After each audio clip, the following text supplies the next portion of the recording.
Thank you for being here. We're recording. Everyone's really excited to get some time to speak with you and learn from you. This is Project Owl, so I kind of gave you a little bit of a brief synopsis on it, but this is an open source intelligence community where we kind of track a lot of things going on in the world. On this little stage here with you are a couple of our administrators and moderators that run the show. You've been a topic of conversation, obviously, a lot the past year because you are one of the leading experts on Russia, and your predictions have been pretty spot on, if not really spot on. So we're really excited to get some time with you. Thanks again for being here. Thanks for jumping on this after your trip too, and I'm sure you're very busy. I'm going to hand it over to Goose here, who's a big fan of yours. He's big fan of your writing since this all began. He's going to kind of be our MC, but we'll all be on here. So again, thanks for being here. Okay. Thanks for having me on. Just a quick question. So is this like public, what you're recording? I mean, that is to say that this is on the record discussion or what? What do you do as a community? I'd say, yeah, this is not Chatham House rules. This okay. We're gonna put it on our YouTube, probably on our Spotify. So don't disclose anything you wouldn't want. No breaking news for us. So yeah, no Chatham House rules. If I ask you a question that is a little bit too hard for you to answer, or B, you cannot answer it, just go to the next one. Okay. Yeah, not a problem. Good question. Yeah, thank you for that. Mm-hmm. All righty, and with that, I think we can get started. So hello, everyone. Welcome to Project Owl's Owl Talk with Michael Kofman. He's the Director of Russian Studies at the Center for Naval Analyses and one of the most foremost experts on the ongoing Russo-Ukrainian war. In this talk, we're going to be discussing the role of analysis and OSINT during open conflict, specifically this war, and his thoughts on the current situation as a whole, as well as some questions for the audience. I go by Goose here. However, I am a student at Texas A&M University with the Bush School and a pilot, and I just got out of a really great talk and a lunch with retired Supreme Allied Commander in Europe, General Todd Walters, about an hour ago. He gave me some great insights in the current conflict that we may or may not have time to get to later. With that, I'll give it to Michael to give a bit more background on himself. And I know he just got back from a trip from Ukraine. So, Michael, I'd like to know what insights you gained from that, and then we'll get into some general questions. Okay, well, a bit about myself. So, I've been working in military analysis for quite a bit. I worked previously a while ago at National Defense University, which is Department of Defense. I've been a fellow here and there. I'm principally kind of a person who sits at the intersection, I guess, of area study subfield, which is Russia, Eastern Europe area studies, with a subfield of kind of the Russian military, specializing in that, and also functional military analysis and to some extent defense planning and strategy. I'm originally from the Soviet Union. I'm originally from Ukraine, for those who don't know. And so I speak Russian pretty well, and I understand Ukrainian reasonably well.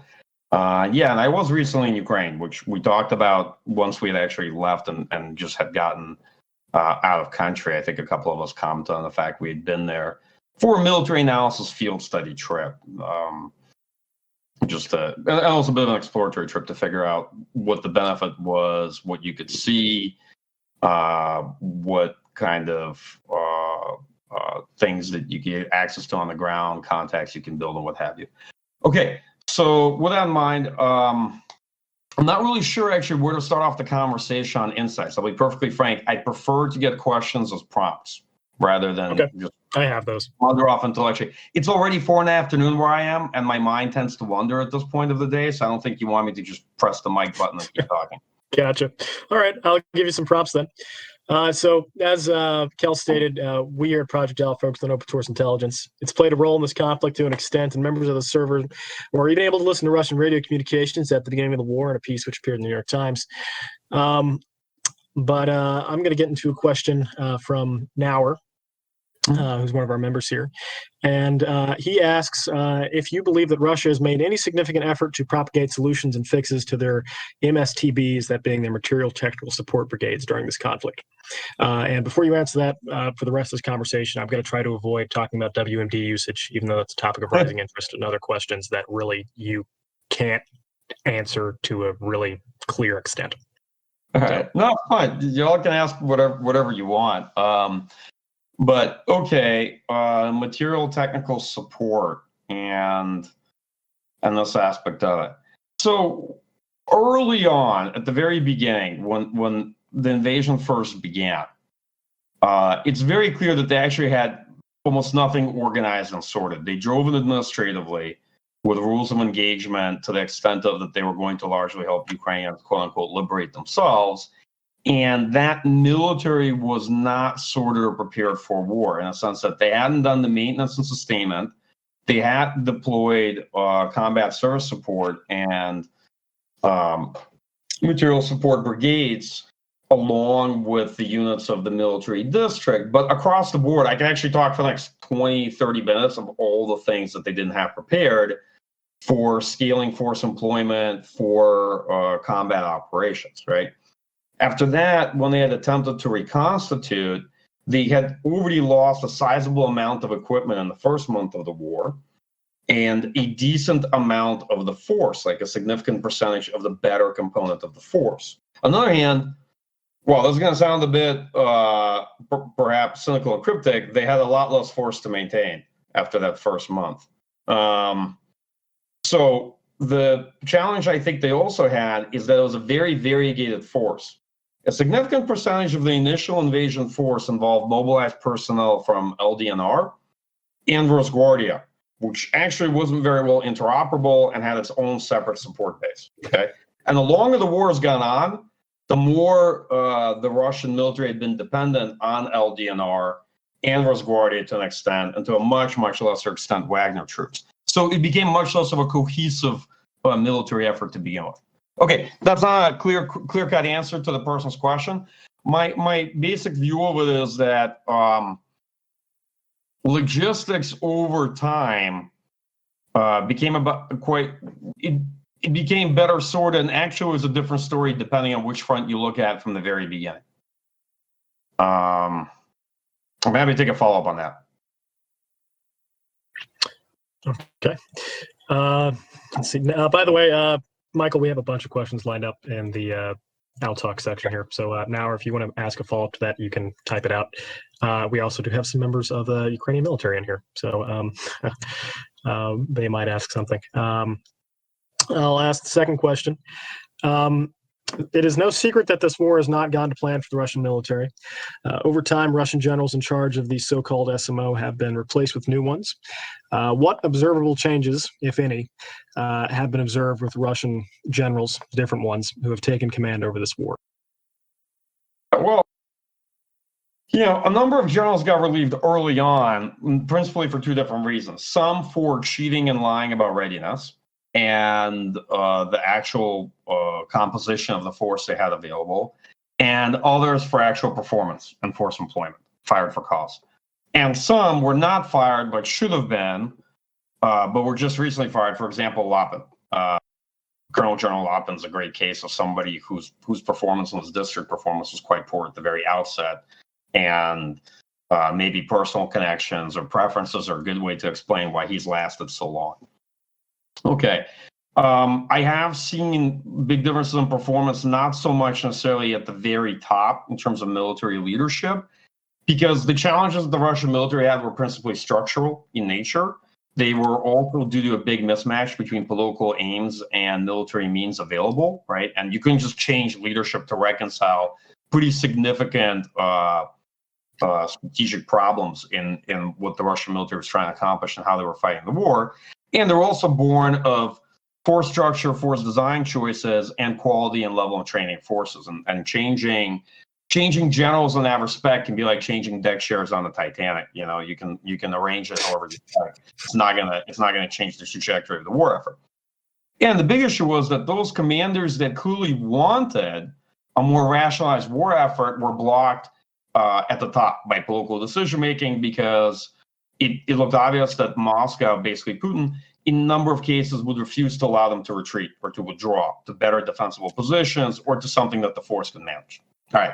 So some generals, I think, are probably more competent than others. A good example of that might be Surovikin, who had typically spoken pretty frankly, had been arguing for quite some time, despite his kind of well-known ruthless background and all these sort of things and rumors that swirl about him personally and his style of leadership. But yeah, I think he probably has been one of the people likely speaking truth to power throughout the course of this conflict. I would add that my own personal impression, right, and you take this for what you want, there's one honest opinion, that people like Valery Gerasimov were probably filtering information to the political leadership, and that's what eventually led, you likely read a lot of these reports over the last couple of months, that's eventually what may have led Putin to go around them to contact theater commanders directly to figure out what's going on the ground. All righty. We have another question, and I'm prioritizing this one mainly because we have an individual in here. Did a lot of pre-war work in regards to identifying Ukrainian AA sites and assessing to what extent they were prepared for a Russian onslaught. And he mapped every single S-300 site in the Ukrainian military, and of course didn't disclose that information to public spaces. But this question asks, how do you assess Ukrainian air defenses going forwards? In particular, any thoughts on the remaining levels of Soviet-era SAMs, the distribution and organization of air defense units outside Kyiv and on the front lines, and the most likely employment of the limited number of Western systems that have been delivered? Okay. That's a tough question. So here's what I think I can speak to that subject. First, I think Ukrainians have employed their air defense quite well and competently and successfully. I think it's actually a good demonstration that Soviet air defense really works, but it's highly operator dependent. And it's the kind of systems that don't have great kind of multifunctionality, but if the operator is very proficient in using the system, they can get a lot out of it in its designed role. And I think Ukrainians demonstrated that with systems like Buck-M1, for example, that were quite lethal in this conflict. I think also early on, they were pretty good at displacing some of the air defense, although most things that were fixed or not moved, I think a lot of them were struck by the initial Russian attack. So, we can, people want, we can discuss the efficacy of the early Russian strikes, but I think the Russian military was a lot less successful than they had expected, but they hit most fixed radar sites that they knew about. On current state, I suspect that Ukrainian air defenses are running low on ammunition. They're just a hunch. That's been the case across the board for a lot of Ukrainian capabilities. I suspect that Western air defense is going to make a significant difference in this regard, and it comes at an important time in the conflict. I also suspect that we're likely going to make the same mistake as we did with artillery and provide Ukraine with many different types of air defense systems and small numbers of each, all of which are not interoperable, have different types of munitions, different types of training requirements.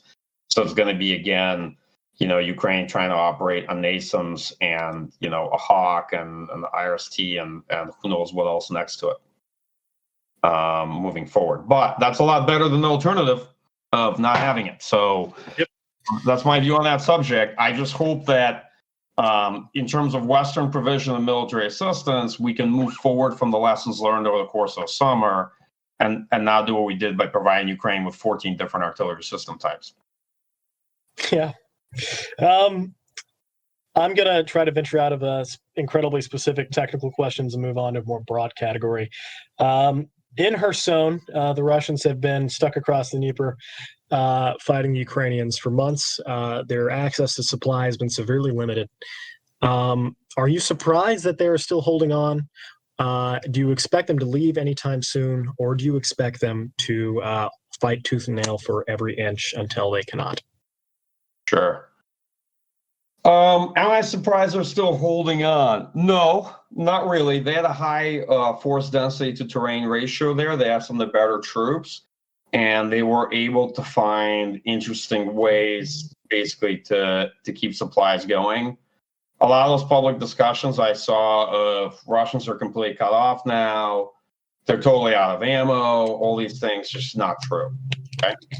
That said, supply flow is quite constrained, and I do think that they're likely forced to ration ammunition on that front. And Ukraine has considerable advantages, both due to the geography, due to the correlation of forces, and the ability to resupply.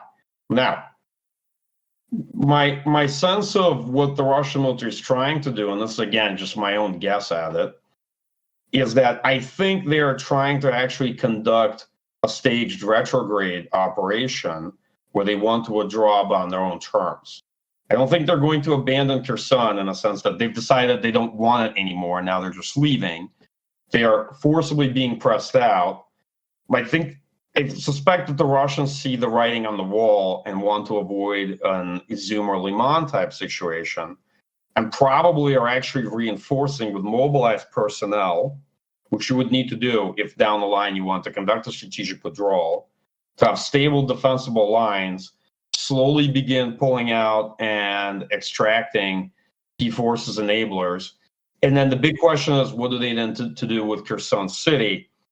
My instinct tells me that they likely want to make this as costly a battle as possible, and they will want to be pressed out and will want to think they'd fight for it? Sorry, can you say it again? You'd think they'd fight within the city proper? It depends on how Ukraine pursues the offensive. Actually, hate to tell you, it kind of depends on how the offensive develops.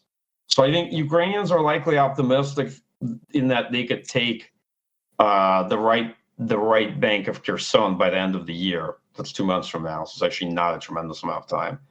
I think that it depends on whether or not they are able to advance down the middle operational axis, which is the one that's kind of pushing past the Vida Bridge, and are able to bring artillery within range of the city of Kherson. And if they go for Novokakhovka first, if they go for the city first, I suspect, and I don't think they're going to do that, expect to be a rather bloody fight. So yeah, unfortunately, it all depends on how the offensive develops. So is there, I'm assuming that this is the case, the shortest route to the middle of Kherson is that one highway that stretches just northwest of the city, and it goes past that airfield, I believe it's Chernobyevka, and into the city of Kislivka. Is there a reason why there hasn't been, from what I have seen, in an incredible amount of Ukrainian force structure being sent in that direction? Is it mainly because Russians have mined and defended the crap out of that area, or is it just because they want to focus on other areas of the front?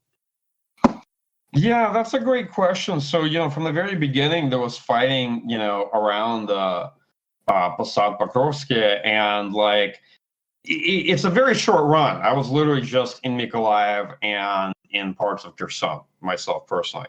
It's a pretty short distance to the city. I will be honest, they've not had an easy time just trying to take, Alexandrivka on the coast. And I think the short answer is that there's a high concentration of Russian forces that are pretty entrenched there. Even though clearly, if you've seen satellite footage, which I'm sure you all have because you're awesome communities, right? You've clearly observed that they pulled out of their entrenchments in Chernobyevka, right? So they've withdrawn from it, probably anticipating a push, but it's not clear that they've actually withdrawn across the river. I honestly think that's not been where the main thrust of the offensive, where the offensive has been. I think the Ukrainians have tried to push very hard down the middle from the Vida Bridge and the sort of river bridgehead that they have there, and as you've clearly seen from the northeast towards Luchani. And there's a bit of a bump out on Russian lines in between those two. All right, yeah.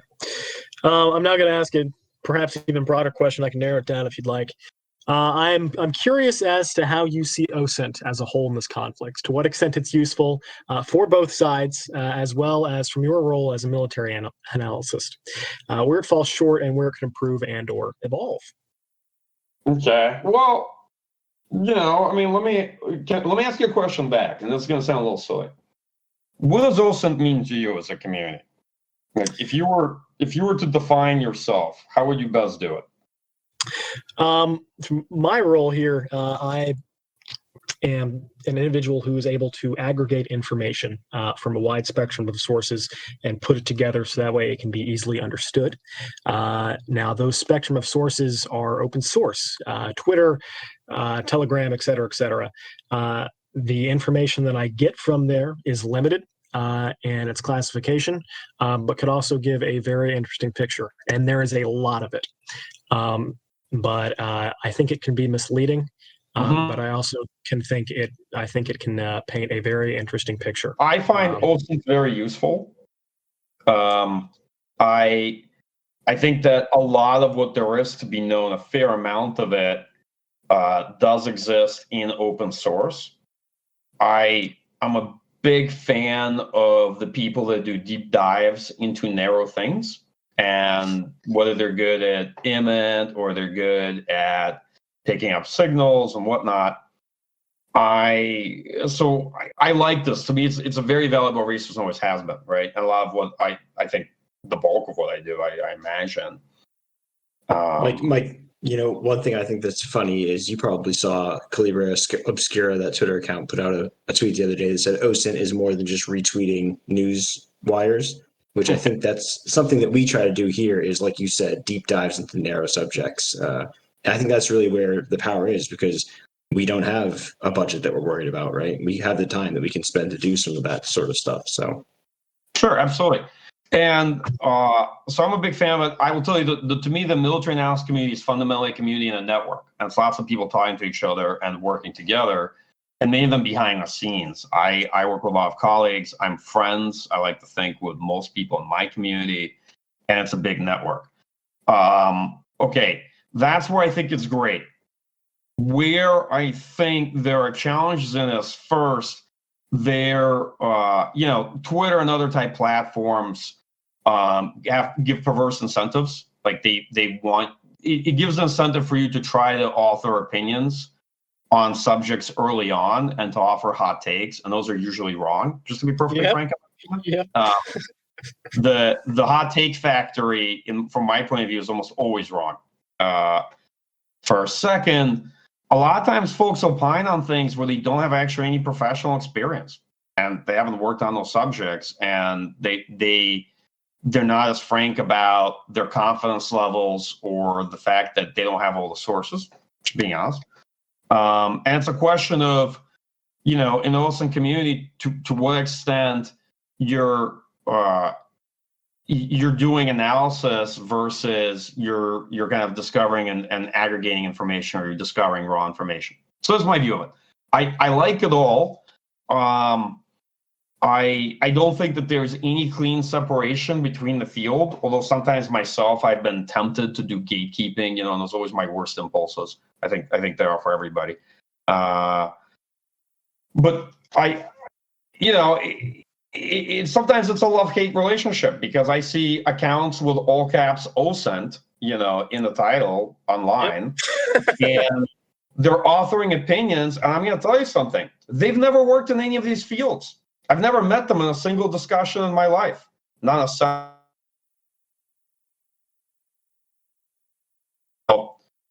there's lots of folks that offer their opinions, but on the internet, which is very accessible. And some of them are pretty good, but those are non-refereed views. And so my only view of it is that I really love when OSINT people do a deep dive into something that they're passionate about, that they spent a lot of time on. I'm much less sanguine of the OSINT people that are just putting an opinion out on everything that happened, streaming through the day. Very interesting take on that. I like that. All right. That does correlate with a lot of what we've seen. We have to blacklist a lot of accounts here that just have OSINT all caps in their name, and then they put out all caps a tweet that is usually taken out of context and very misleading and made for clicks, and that really complicates a lot of things. Sure. And just to add, sorry to interrupt you, just to add, there's lots of things initially that are kind of fake, or the imagery is not right, or the context isn't correct, and I see it. And I don't know if you follow me, but you'll notice I don't repost nearly as much of anything. I'm not nearly that active compared to other people online, but I generally try to make sure that anything I repost is something I believe to be true. And then if there's something going around that I've not commented or reposted on, just to be frank, that's typically a sign for me that I don't necessarily believe that to be true. Hey, Mike, I've one question for you before we move on from that. How did you handle at the beginning of all of this, the kind of the scrutiny you were getting for, you were really sticking to your guns with your predictions and they came true, but there's a lot of flack, not against you, but just saying that people didn't believe that was what was going to happen. How did you kind of weather that at the beginning of all this? Yeah, that's fair. And I did get a bunch of flack. I got it from some people who kind of thought I was warmongering. I got it from prediction markets who were annoyed at the differences with air call. And I got it from finance people who thought this was bad for the markets and investment. I was one of the voices out there predicting war. And I will tell you very safely from my own experience, war is bad for a lot of folks, and it's not a prediction they're interested in hearing. And it's very hard to actually convince people that a war might be looming in the horizon. And that prediction is not very interesting, just to be frank. My best prediction I've always felt were all the times I predicted there wasn't going to be a Russian invasion before this war. Back, you remember there were kind of annual Russian invasion scares in Ukraine? Yes. Yeah, you remember that. And I had to write multiple articles and pieces saying there's not going to be an invasion, or this is a case of coercive diplomacy. And it was only in 2 cases. November 2014, where I wrote a piece a while ago, I remember, for CNN, saying that there likely might be a winter offensive in the turn of that year. And it was this particular case, going back to, I think, end of October, early November, where I really started to believe that the war was likely. So how did I handle it? I mean, to be honest, I think privately, I was giving war a higher probability chance than publicly. And so were a number of my colleagues who are in this field. And, I don't know how best to answer that question. I just say that I have a firm belief that, 1, you should try not to make too many predictions. 2, experts are usually bad at predictions, and you should recognize that. Actually, generalists tend to be a lot better at predictions, to be perfectly honest. That's great. And that given both of those things are true, if the facts and your interpretation of the facts leads you to a particular conclusion, and that is a fairly moderate to high confidence conclusion, then you should stick with your convictions. And just be careful of confirmation bias, right? Just watch out for any evidence that comes along the way that disputes kind of your initial position, and don't be dismissive of it. But if you're still confident down the line, which I was, if you read my January article on War in the Rocks, then you should stick to it. And the worst thing is you might be wrong. And as an analyst, you actually learn a lot more from being wrong than you do from being right, to be perfectly honest. Can I tell you something? Sometimes you are wrong. Papal infallibility is not the benchmark for this profession. And you're going to learn a lot more from it. And you should accept those moments if you happen to be wrong on something. I've been wrong on plenty, I'm sure, throughout this war. And don't let your position become something of a faith-based enterprise, that you're so committed to. If the facts change, you should change with them. If the facts lend to a different interpretation, then that's what you should follow. That's an awesome answer. Thank you for that. I'd like to somewhat build on that. So I just got out of a conversation with Todd Walters, and I was talking to him about the American posture prior to the war. And he was SACEUR at the time. And most of Europe, and he was exercising his frustrations to me, just refused to believe that Russia was about to act in Ukraine. And he had been working, with tactics flying against the Russian Air Force for a long time. He knew they were bad, but he had his ground commanders telling him that the Russian military was good and that they could achieve success in Ukraine immediately. And he had analysts telling him that they were going to invade. And so he had to work with what he got, and he had to bank on the fact that his analysts were correct, his ground commanders were correct, and he had to find some way to convince the general European governments that the Russians were going to invade, and that's what led him to have a whole bunch of different meetings with intelligence officials in Washington. That eventually led to a very, very controversial in DC, essentially just them telling everyone, "Hey, we have this intelligence. Russia's going to do this," which got a lot of flack. But if they were wrong, then I completely agree with Kofman. They're wrong. But he said that the decision to disclose all that intelligence information saved a lot of lives, and he would not have cared if it was wrong. Because on the one hand, A, you save lives, or B, you get embarrassed for a bit. So he's very glad that happened. Can I speak a little bit briefly about predictions ahead of the war, just to be frank on something? And I'm going to be a little circumspect, and I speak about this because I was professionally involved in a number of these discussions.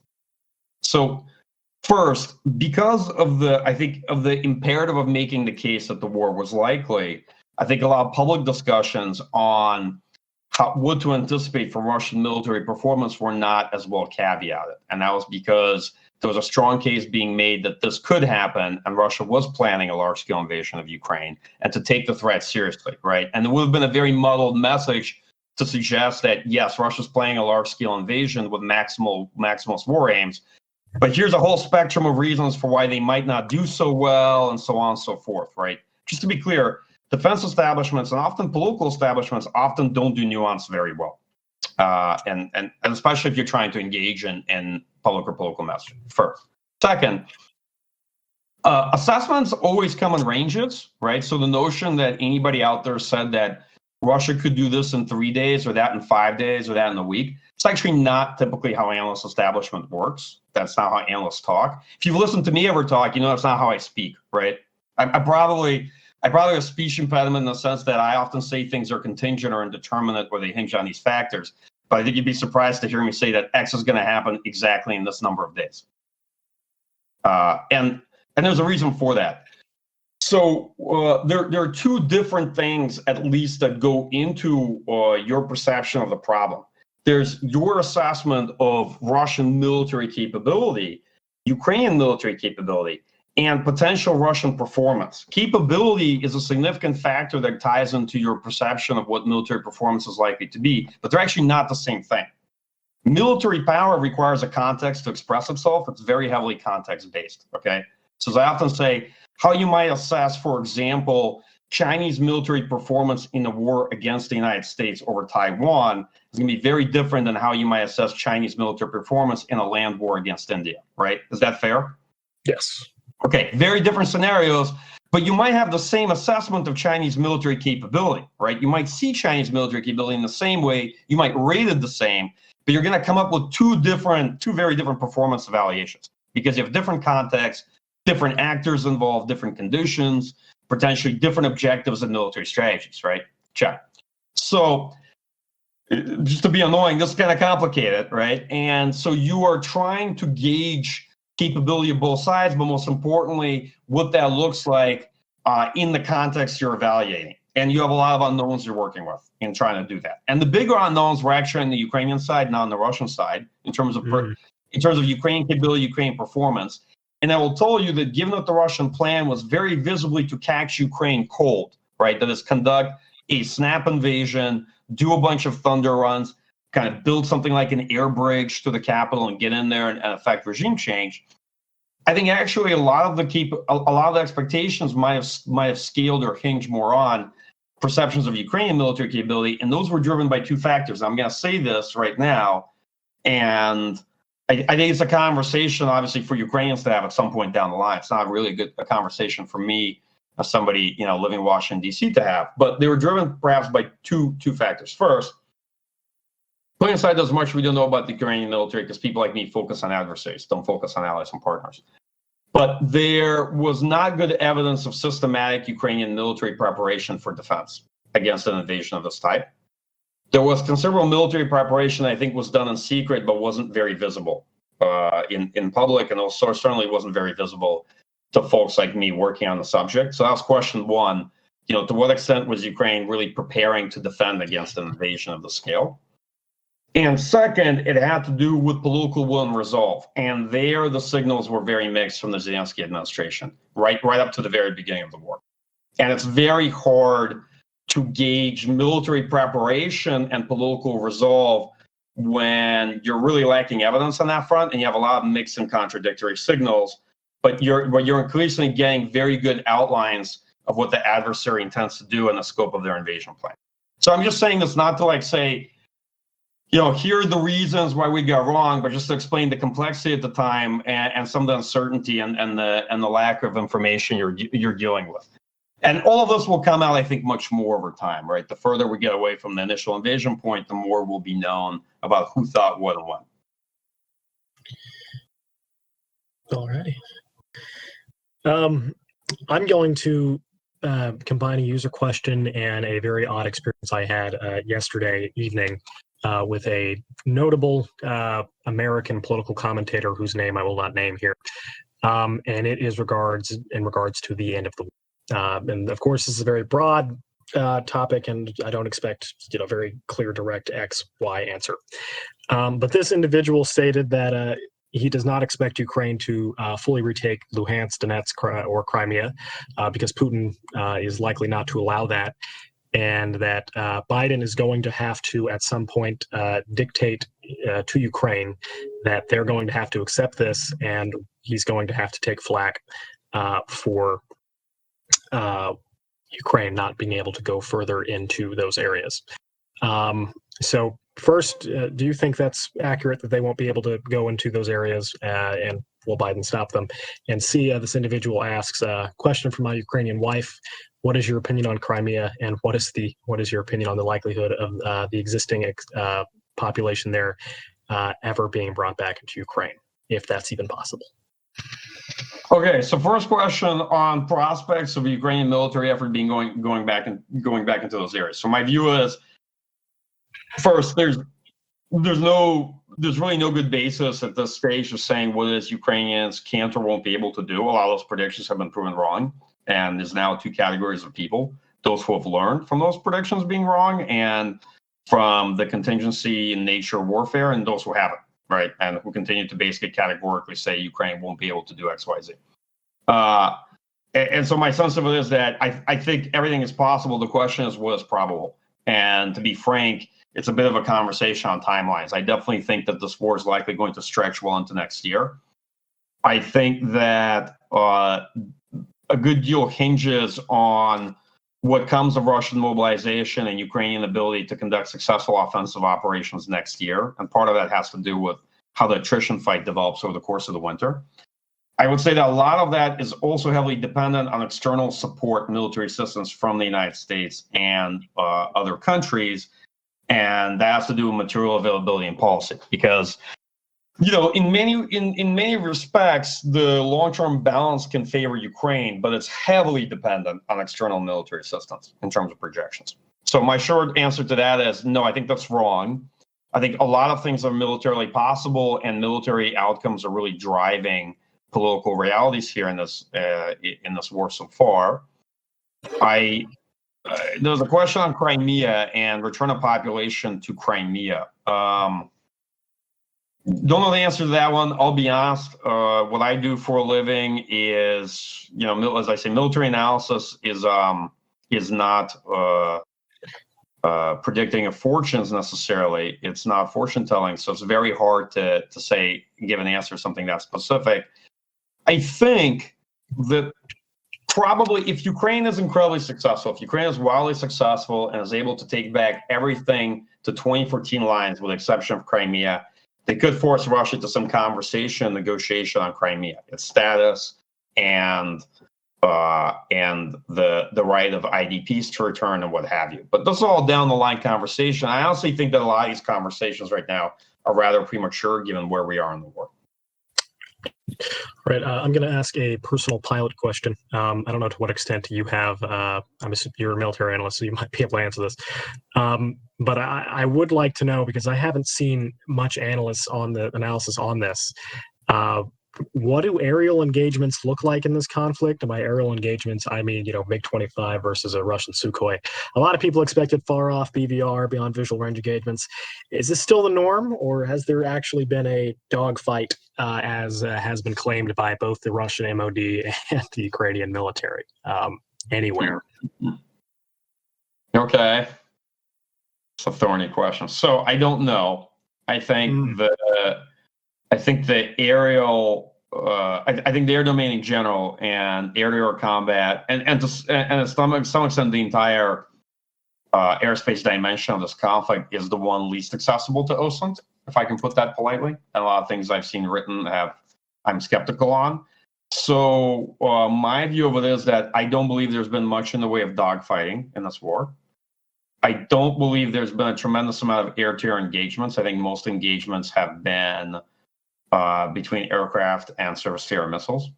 I think most aircraft have been operating just behind the forward line of troops.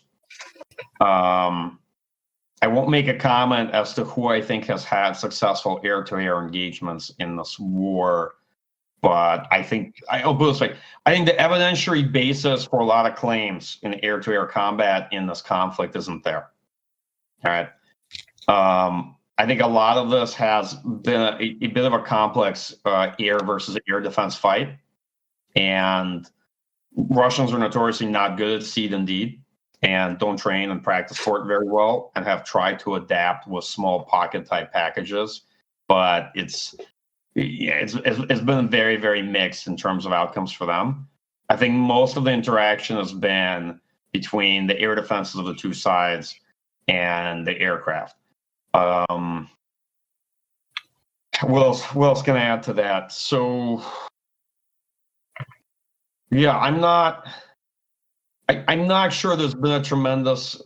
If you're a pilot and beyond visual range, air-to-air kills is what you're really interested in, I don't think you're going to walk away with too many cases from this war. That's my personal suspicion. That's quite interesting. Okay.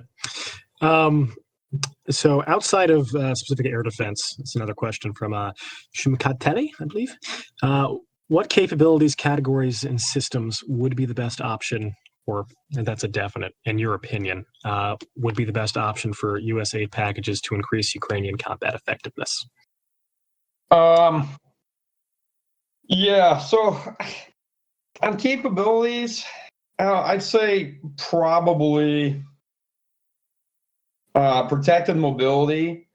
Most transportation on the front is civilian, I have to tell you, and it's very hodgepodge, and there's a lot of volunteer logistics. And I think that Ukrainians could benefit from a lot of standardized protected mobility, first and foremost. I think that getting better distribution and logistics sorted might benefit them as well. It's one thing to provide supplies. It's another thing to actually have good distribution within the country. On specific mil capabilities, well, I think we all know air defense is one. Ammunition is a big factor. I think down the line, it's not for the United States, but I get a sense for why Ukrainians would want to switch to a Western tank system, because if the war runs long enough, then Soviet ammunition type can become a problem for armor as well. And you kind of see that there's a big shortage in the APCIV category and the light protected vehicle category as well. My mind is kind of sputtering right now, but I'm trying to think what else might be worth mentioning. And none of these things are particularly exciting, but I'm just telling you that these tend to have much greater effects. A lot really hinges on sustainability of sizable supplies of 155 ammunition and Gimlers for HIMARS. Okay. Interesting. There's been a lot of talk about ATACMS. That I don't think I'm really going to get into, because that is, in my opinion, the Russian version of a Western WMD for Ukraine.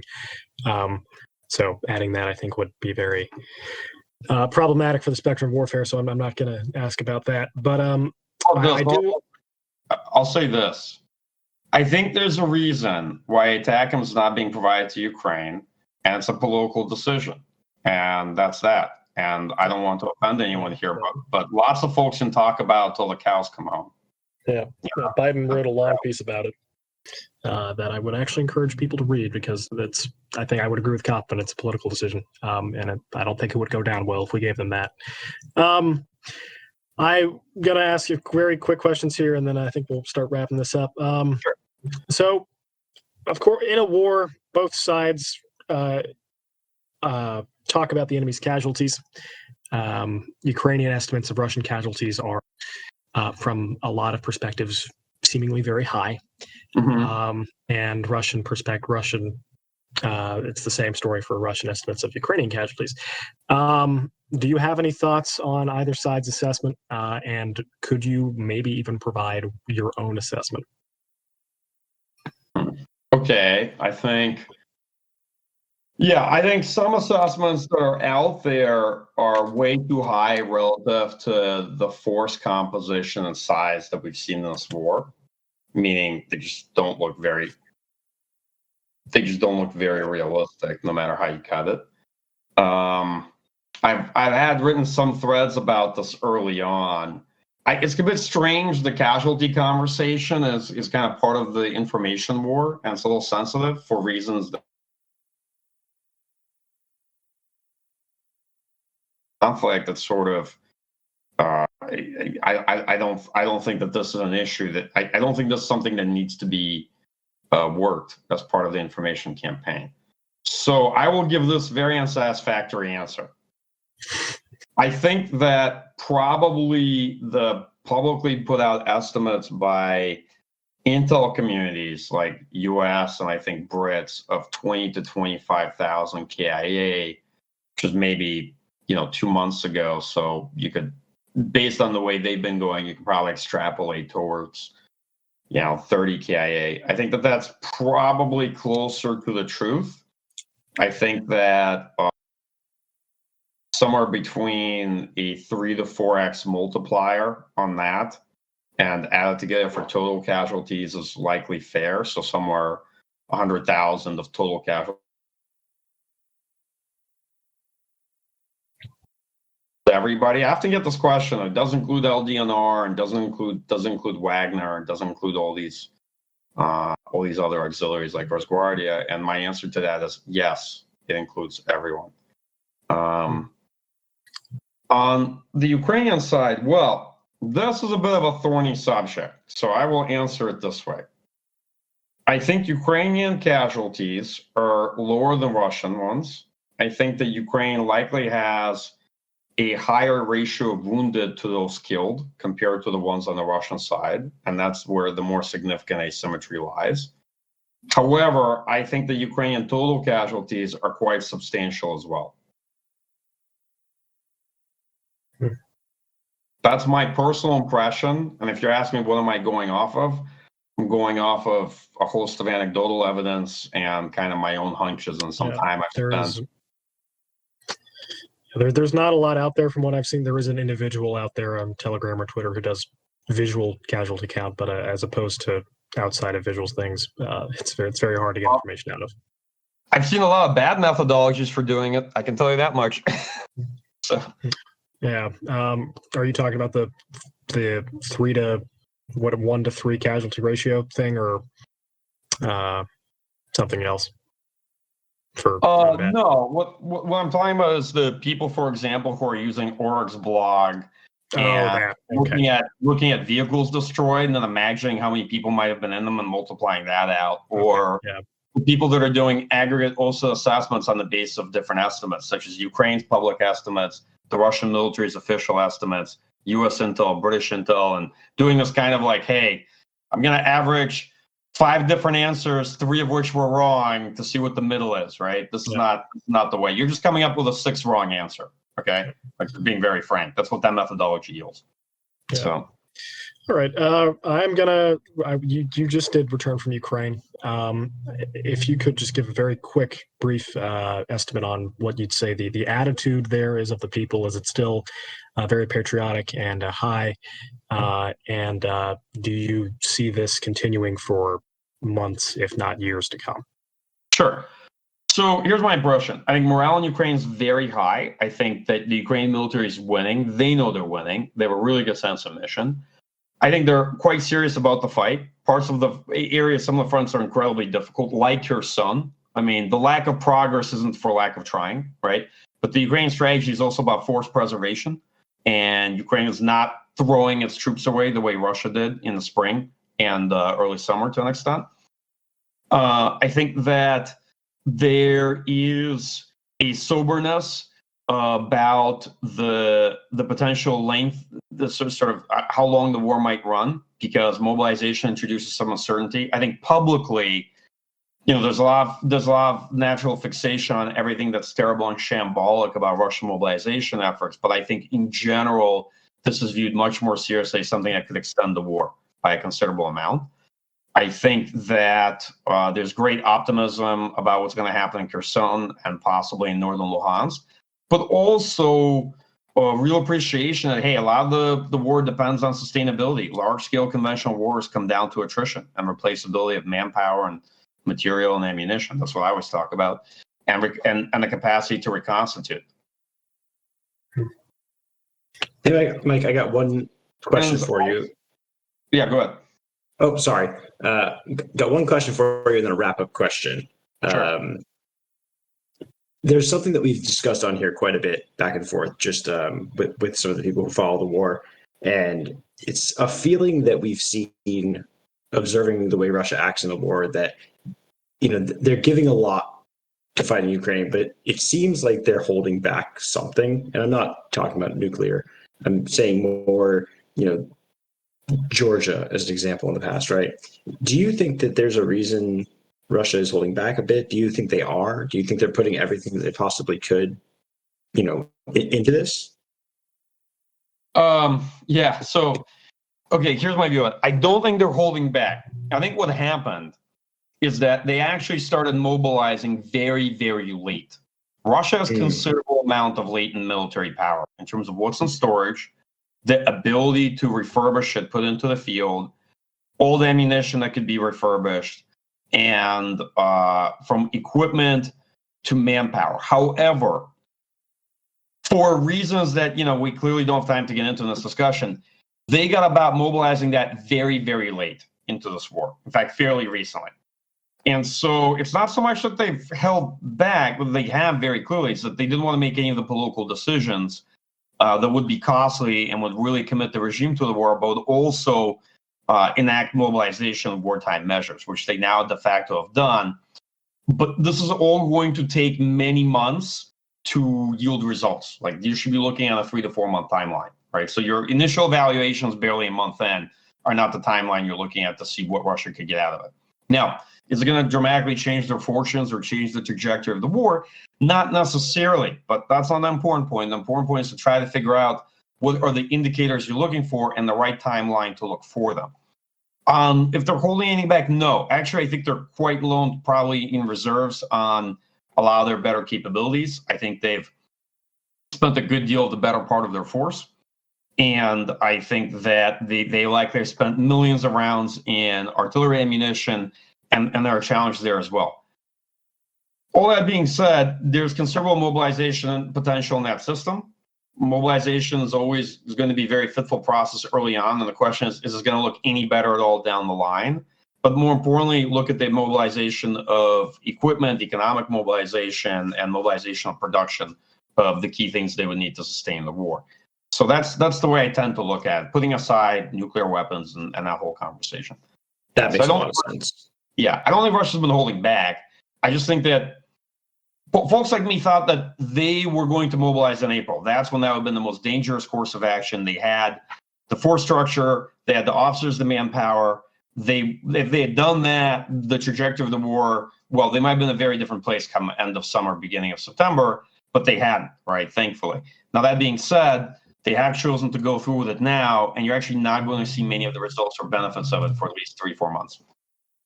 Interesting. Well, maybe we'll have you back in 3 to 4 months if you're amenable to it. See how it's all going. Well, I mean, it could all be going much worse and no better for them, to be honest. Here's the other factor.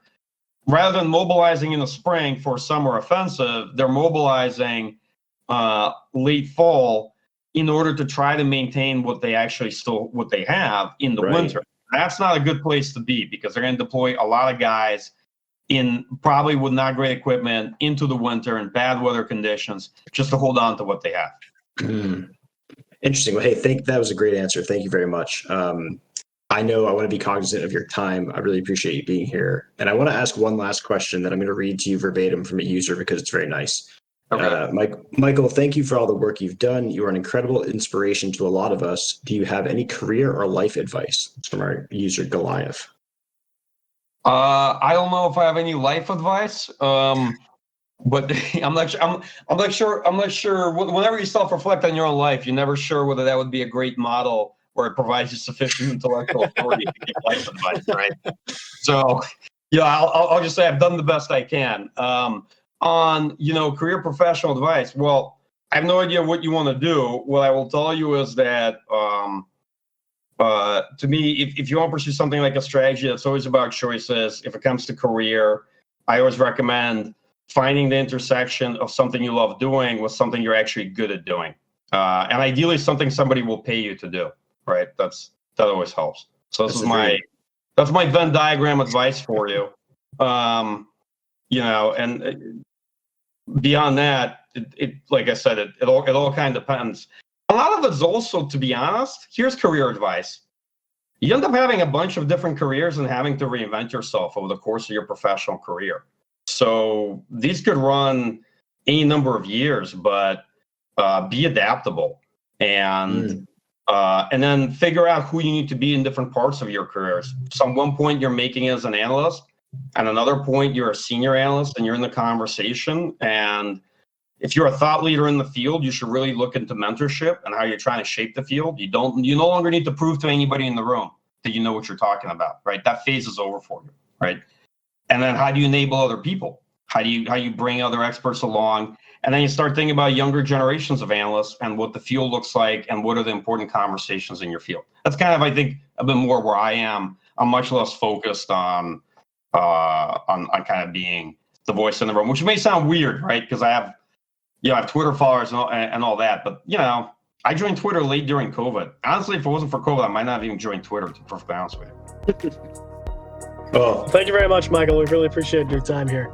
Yay. Hopefully one day you're able to come back. We really appreciate your analysis, and you do a really great job. Yeah, Mike, Right. we'll be putting this on a podcast and a YouTube, and I'll send that to you when we're done. I really appreciate you being here. Thank you so much. Sure. Thanks for having me on. It was a great conversation. All right, have a good one. All right, take care, everyone.